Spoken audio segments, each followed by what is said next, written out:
nàng phan hay gọi nàng làng bom nó có đây có mẹ nàng đón lập ý tên nàng đón rồi này video cái upload tên long mà hè nàng ek dong comment nàng cái video hadi nàng pa judun non ta cái tv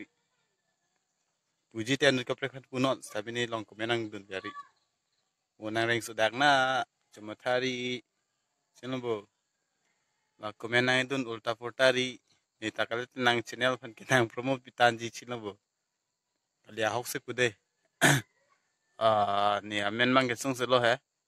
tame itu namanya nih pan komenang pidun ekdom kai ta hedi mana prek o mate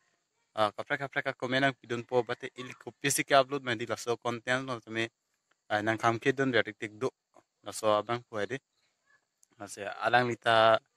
youtubers posi kacekrong lo sita me ni amen sung selo tame ni chini lo sisa itivet polam lo abatai do lo ada pena video tin ke pilong ta lason komenang don po hedi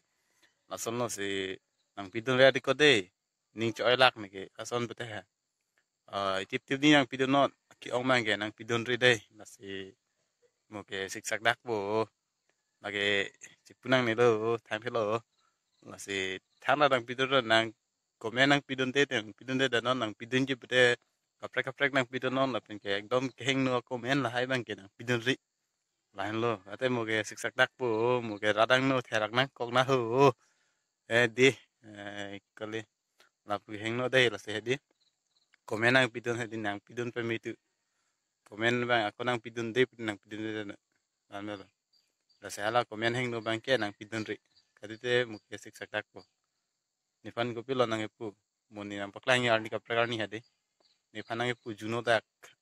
ni fan nang epu ko pipil ho do olo song bong he la se juno dak la se mo klang tana de la se jetan komen bang ke nang pidun ite pidun pe me nang pidun de bda kheng no komen nang pidun de dei kan lo